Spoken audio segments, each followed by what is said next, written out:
For some days after that evening, Mr. Heathcliff shunned meeting us at meals, yet he would not consent formally to exclude Hareton and Cathy.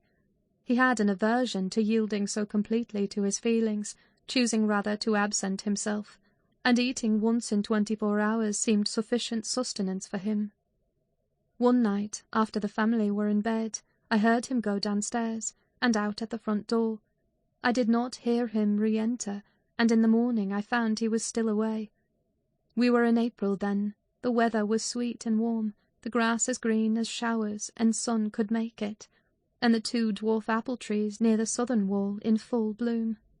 After breakfast, Catherine insisted on my bringing a chair and sitting with my work under the fir trees at the end of the house, and she beguiled Hareton, who had perfectly recovered from his accident, to dig and arrange her little garden, which was shifted to that corner by the influence of Joseph's complaints. I was comfortably revelling in the spring fragrance around, and the beautiful soft blue overhead, when my young lady, who had run down near the gate to procure some primrose roots for a border, returned only half laden, and informed us that Mr. Heathcliff was coming in. "And he spoke to me," she added, with a perplexed countenance. "What did he say?" asked Hareton. "He told me to be gone as fast as I could," she answered. "but he looked so different from his usual look that I stopped a moment to stare at him." "How?" he inquired. "Why, almost bright and cheerful. No, almost nothing. Very much excited, and wild and glad," she replied. "Night walking amuses him, then?" I remarked, affecting a careless manner, in reality as surprised as she was, and anxious to ascertain the truth of her statement, for to see the master looking glad would not be an everyday spectacle. I framed an excuse to go in. Heathcliff stood at the open door. He was pale, and he trembled, yet certainly he had a strange joyful glitter in his eyes that altered the aspect of his whole face. "Will you have some breakfast?" I said. "You must be hungry, rambling about all night." I wanted to discover where he had been, but I did not like to ask directly. "No, I'm not hungry," he answered, averting his head, and speaking rather contemptuously, as if he guessed I was trying to divine the occasion of his good humour. I felt perplexed. I didn't know whether it were not a proper opportunity to offer a bit of admonition. "I don't think it right to wander out of doors," I observed, "instead of being in bed. It is not wise, at any rate this moist season. I dare say you'll catch a bad cold or a fever. You have something the matter with you now." "Nothing but what I can bear," he replied. "and with the greatest pleasure, provided you'll leave me alone. Get in, and don't annoy me." I obeyed, and, in passing, I noticed he breathed as fast as a cat. Yes, I reflected to myself, we shall have a fit of illness. I cannot conceive what he has been doing. That noon he sat down to dinner with us, and received a heaped-up plate from my hands, as if he intended to make amends for previous fasting. "I've neither cold nor fever, Nelly," he remarked, in allusion to my morning's speech, "and I'm ready to do justice to the food you give me." He took his knife and fork, and was going to commence eating, when the inclination appeared to become suddenly extinct. He laid them on the table, looked eagerly towards the window, then rose and went out. We saw him walking to and fro in the garden, while we concluded our meal, and Earnshaw said he'd go and ask why he would not dine. He thought we had grieved him some way. "Well, is he coming?" cried Catherine, when her cousin returned. "Nay," he answered. "but he's not angry. He seemed rarely pleased indeed, only I made him impatient by speaking to him twice, and then he bid me be off to you. He wondered how I could want the company of anybody else." I set his plate to keep warm on the fender, and, after an hour or two, he re-entered, when the room was clear, in no degree calmer, the same unnatural, it was unnatural, appearance of joy under his black brows, the same bloodless hue, and his teeth visible, now and then, in a kind of smile, his frame shivering, not as one shivers with chill or weakness, but as a tight-stretched cord vibrates, a strong thrilling rather than trembling. I will ask what is the matter, I thought, or who should, and I exclaimed, "Have you heard any good news, Mr. Heathcliff? You look uncommonly animated." Where should good news come from to me? He said.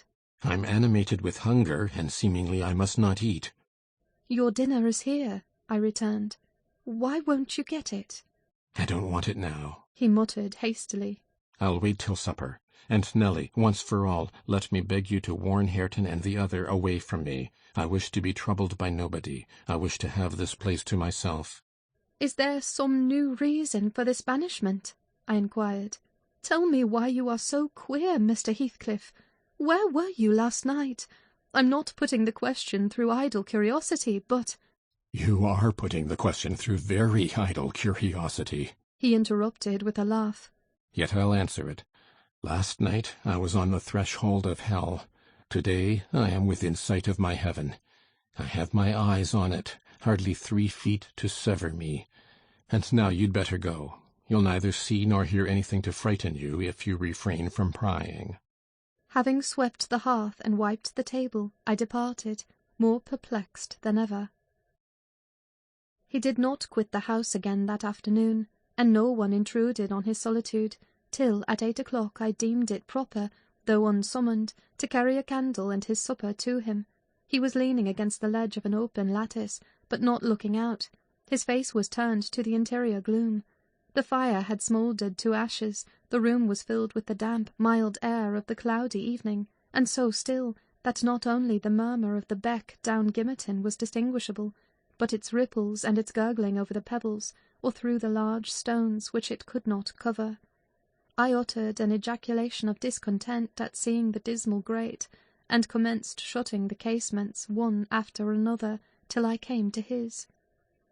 "Must I close this?" I asked, in order to rouse him, for he would not stir. The light flashed on his features as I spoke.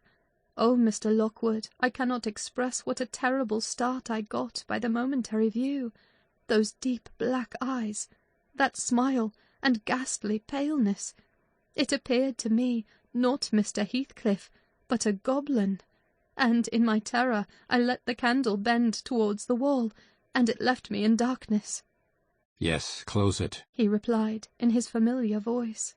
There, that is pure awkwardness. Why did you hold the candle horizontally? Be quick, and bring another. I hurried out in a foolish state of dread, and said to Joseph, "The master wishes you to take him a light, and rekindle the fire," for I dared not go in myself again just then. Joseph rattled some fire into the shovel, and went, but he brought it back immediately, with the supper-tray in his other hand, explaining that Mr. Heathcliff was going to bed, and he wanted nothing to eat till morning. We heard him mount the stairs directly. He did not proceed to his ordinary chamber, but turned into that with the panelled bed. Its window, as I mentioned before, is wide enough for anybody to get through, and it struck me that he plotted another midnight excursion, of which he had rather we had no suspicion. "Is he a ghoul or a vampire?" I mused. I had read of such hideous incarnate demons, and then I set myself to reflect how I had tended him in infancy, and watched him grow to youth, and followed him almost through his whole course, and what absurd nonsense it was to yield to that sense of horror. But where did he come from, the little dark thing, harboured by a good man to his bane? Muttered superstition as I dozed into unconsciousness, and I began, half dreaming, to weary myself with imagining some fit parentage for him, and repeating my waking meditations, I tracked his existence over again, with grim variations, at last picturing his death and funeral, of which all I can remember is, being exceedingly vexed at having the task of dictating an inscription for his monument, and consulting the sexton about it, and, as he had no surname, and we could not tell his age, we were obliged to content ourselves with the single word, Heathcliff. That came true. We were. If you enter the kirkyard, you'll read, on his headstone, only that, and the date of his death. Dawn restored me to common sense. I rose and went into the garden as soon as I could see, to ascertain if there were any footmarks under his window. There were none. He has stayed at home, I thought, and he'll be all right today. I prepared breakfast for the household, as was my usual custom, but told Hareton and Catherine to get theirs ere the master came down, for he lay late. They preferred taking it out of doors, under the trees, and I set a little table to accommodate them. On my re-entrance I found Mr. Heathcliff below. He and Joseph were conversing about some farming business. He gave clear, minute directions concerning the matter discussed, but he spoke rapidly, and turned his head continually aside, and had the same excited expression, even more exaggerated. When Joseph quitted the room, he took his seat in the place he generally chose, and I put a basin of coffee before him. He drew it nearer, and then rested his arms on the table, and looked at the opposite wall, as I supposed, surveying one particular portion, up and down, with glittering, restless eyes, and with such eager interest that he stopped breathing during half a minute together. "Come now," I exclaimed, pushing some bread against his hand. "Eat and drink that, while it is hot. It has been waiting near an hour." He didn't notice me, and yet he smiled. I'd rather have seen him gnash his teeth than smile so. "Mr. Heathcliff, master," I cried, "don't, for God's sake, stare as if you saw an unearthly vision." "Don't, for God's sake, shout so loud," he replied. "Turn round and tell me, are we by ourselves?" "Of course," was my answer. "Of course we are." Still I involuntarily obeyed him, as if I was not quite sure. With a sweep of his hand he cleared a vacant space in front among the breakfast things, and leant forward to gaze more at his ease. Now I perceived he was not looking at the wall, for when I regarded him alone, it seemed exactly that he gazed at something within 2 yards distance, and whatever it was, it communicated, apparently, both pleasure and pain in exquisite extremes. At least the anguished yet raptured expression of his countenance suggested that idea. The fancied object was not fixed either. His eyes pursued it with unwearied diligence, and, even in speaking to me, were never weaned away. I vainly reminded him of his protracted absence from food. If he stirred to touch anything in compliance with my entreaties, if he stretched his hand out to get a piece of bread, his fingers clenched before they reached it, and remained on the table, forgetful of their aim. I sat, a model of patience, trying to attract his absorbed attention from its engrossing speculation, till he grew irritable, and got up, asking why I would not allow him to have his own time in taking his meals, and saying that on the next occasion I needn't wait. I might set the things down and go. Having uttered these words, he left the house, slowly sauntered down the garden path, and disappeared through the gate. The hours crept anxiously by. Another evening came. I did not retire to rest till late, and when I did, I could not sleep. He returned after midnight, and instead of going to bed, shut himself into the room beneath. I listened and tossed about, and finally dressed and descended. It was too irksome to lie there, harassing my brain with 100 idle misgivings. I distinguished Mr. Heathcliff's step, restlessly measuring the floor, and he frequently broke the silence by a deep inspiration, resembling a groan. He muttered detached words also. The only one I could catch was the name of Catherine, coupled with some wild term of endearment or suffering, and spoken as one would speak to a person present, low and earnest, and wrung from the depth of his soul. I had not courage to walk straight into the apartment, but I desired to divert him from his reverie, and therefore fell foul of the kitchen fire, stirred it, and began to scrape the cinders. It drew him forth sooner than I expected. He opened the door immediately, and said, "Nelly, come here. Is it morning? Come in with your light." "It is striking 4, I answered. "You want a candle to take upstairs. You might have lit one at this fire." "No, I don't wish to go upstairs," he said. "Come in and kindle me a fire, and do anything there is to do about the room." "I must blow the coals red first, before I can carry any," I replied, getting a chair in the bellows. He roamed to and fro, meantime, in a state approaching distraction, his heavy sighs succeeding each other so thick as to leave no space for common breathing between. "When day breaks I'll send for Green," he said. "I wish to make some legal inquiries of him while I can bestow a thought on those matters, and while I can act calmly. I have not written my will yet, and how to leave my property I cannot determine. I wish I could annihilate it from the face of the earth." "I would not talk so, Mr. Heathcliff," I interposed. "Let your will be a while. You'll be spared to repent of your many injustices yet. I never expected that your nerves would be disordered. They are at present marvellously so, however, and almost entirely through your own fault. The way you've passed these 3 last days might knock up a Titan. Do take some food and some repose. You need only look at yourself in a glass to see how you require both. Your cheeks are hollow, and your eyes bloodshot, like a person starving with hunger and going blind with loss of sleep." "It is not my fault that I cannot eat or rest," he replied. "I assure you it is through no settled designs. I'll do both, as soon as I possibly can. But you might as well bid a man struggling in the water rest within arm's length of the shore. I must reach it first, and then I'll rest. Well, never mind, Mr. Green. As to repenting of my injustices, I've done no injustice, and I repent of nothing. I'm too happy, and yet I'm not happy enough. My soul's bliss kills my body, but does not satisfy itself." "Happy, master!" I cried. "Strange happiness! If you would hear me without being angry, I might offer some advice that would make you happier." "What is that?" he asked. "Give it." "You are aware, Mr. Heathcliff," I said, "that from the time you were 13 years old you have lived a selfish, unchristian life, and probably hardly had a Bible in your hands during all that period. You must have forgotten the contents of the book, and you may not have space to search it now. Could it be hurtful to send for someone, some minister of any denomination, it does not matter which, to explain it and show you how very far you have erred from its precepts, and how unfit you will be for its heaven unless a change takes place before you die?"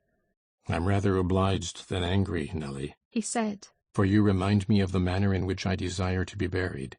It is to be carried to the churchyard in the evening. You and Hareton may, if you please, accompany me, and mind particularly to notice that the sexton obeys my directions concerning the 2 coffins. No minister need come, nor need anything be said over me. I tell you I have nearly attained my heaven, and that of others is altogether unvalued and uncoveted by me." "And supposing you persevered in your obstinate fast, and died by that means, and they refused to bury you in the precincts of the kirk?" I said, shocked at his godless indifference. "How would you like it?" "They won't do that," he replied. "If they did, you must have me removed secretly, and if you neglect it, you shall prove practically that the dead are not annihilated." As soon as he heard the other members of the family stirring, he retired to his den, and I breathed freer. But in the afternoon, while Joseph and Hareton were at their work, he came into the kitchen again, and, with a wild look, bid me come and sit in the house. He wanted somebody with him.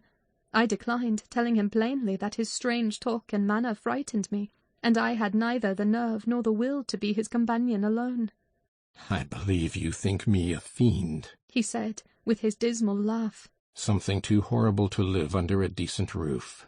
Then, turning to Catherine, who was there, and who drew behind me at his approach, he added, half sneeringly, "Will you come, Chuck?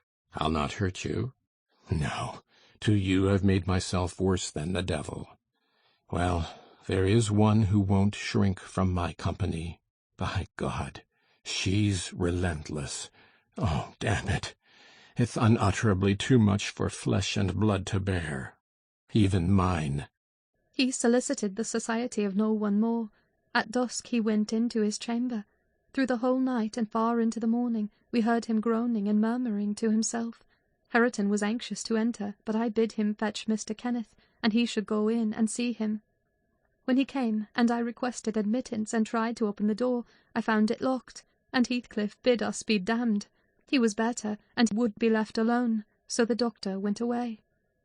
The following evening was very wet. Indeed, it poured down till day dawn, and as I took my morning walk round the house, I observed the master's windows swinging open, and the rain driving straight in. He cannot be in bed, I thought. Those showers would drench him through. He must either be up or out. But I'll make no more ado. I'll go boldly and look. Having succeeded in obtaining entrance with another key, I ran to unclose the panels, for the chamber was vacant. Quickly pushing them aside, I peeped in. Mr. Heathcliff was there, laid on his back. His eyes met mine so keen and fierce I started, and then he seemed to smile. I could not think him dead, but his face and throat were washed with rain, the bedclothes dripped, and he was perfectly still. The lattice, flapping to and fro, had grazed one hand that rested on the sill. No blood trickled from the broken skin, and when I put my fingers to it, I could doubt no more. He was dead and stark. I hasped the window. I combed his black long hair from his forehead. I tried to close his eyes, to extinguish, if possible, that frightful, lifelike gaze of exultation before anyone else beheld it. They would not shut. They seemed to sneer at my attempts, and his parted lips and sharp white teeth sneered too. Taken with another fit of cowardice, I cried out for Joseph. Joseph shuffled up and made a noise, but resolutely refused to meddle with him. "The devil's hurried off his soul," he cried, "and he may have his carcass into the bargain, for aught I care. What a wicked un he looks, gurning at death." And the old sinner grinned in mockery. I thought he intended to cut a caper round the bed, but suddenly composing himself, he fell on his knees and raised his hands, and returned thanks that the lawful master and the ancient stock were restored to their rights. I felt stunned by the awful event, and my memory unavoidably recurred to former times with a sort of oppressive sadness. But poor Hareton, the most wronged, was the only one who really suffered much. He sat by the corpse all night, weeping in bitter earnest. He pressed its hand and kissed the sarcastic, savage face that everyone else shrank from contemplating, and bemoaned him with that strong grief which springs naturally from a generous heart, though it be tough as tempered steel. Mr. Kenneth was perplexed to pronounce of what disorder the master died. I concealed the fact of his having swallowed nothing for 4 days, fearing it might lead to trouble, and then, I am persuaded, he did not abstain on purpose. It was the consequence of his strange illness, not the cause. We buried him, to the scandal of the whole neighbourhood, as he wished. Earnshaw and I, the sexton, and 6 men to carry the coffin, comprehended the whole attendance. The 6 men departed when they had let it down into the grave. We stayed to see it covered. Hareton, with a streaming face, dug green sods, and laid them over the brown mould himself. At present it is as smooth and verdant as its companion mounds, and I hope its tenant sleeps as soundly. But the country folks, if you ask them, would swear on the Bible that he walks. There are those who speak to having met him near the church, and on the moor, and even within this house. Idle tales, you'll say, and so say I. Yet that old man by the kitchen fire affirms he has seen 2 on 'em looking out of his chamber window on every rainy night since his death. And an odd thing happened to me about a month ago.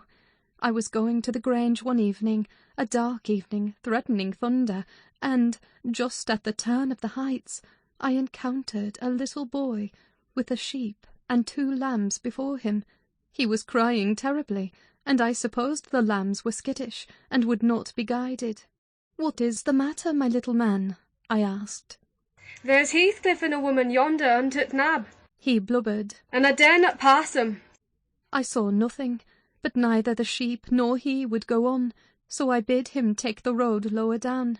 He probably raised the phantoms from thinking, as he traversed the moors alone, on the nonsense he had heard his parents and companions repeat.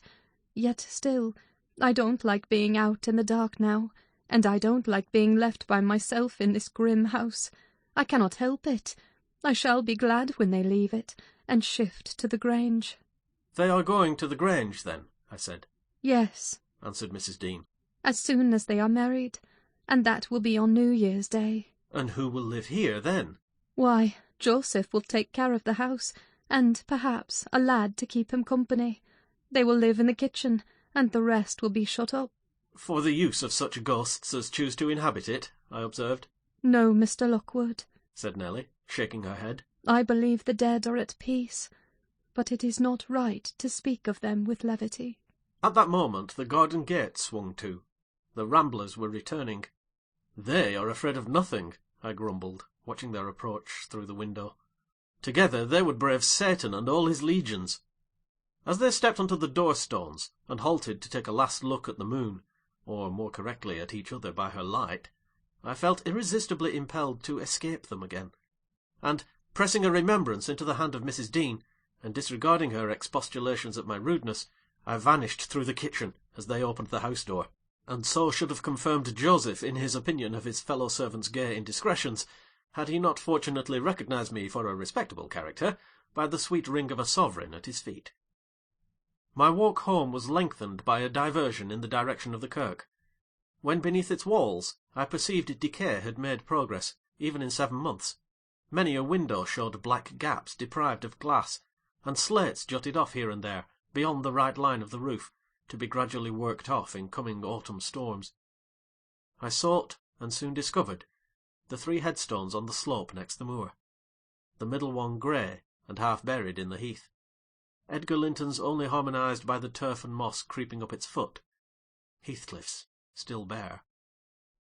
I lingered round them under that benign sky, watched the moths fluttering among the heath and harebells, listened to the soft wind breathing through the grass, and wondered how anyone could ever imagine unquiet slumbers for the sleepers in that quiet earth.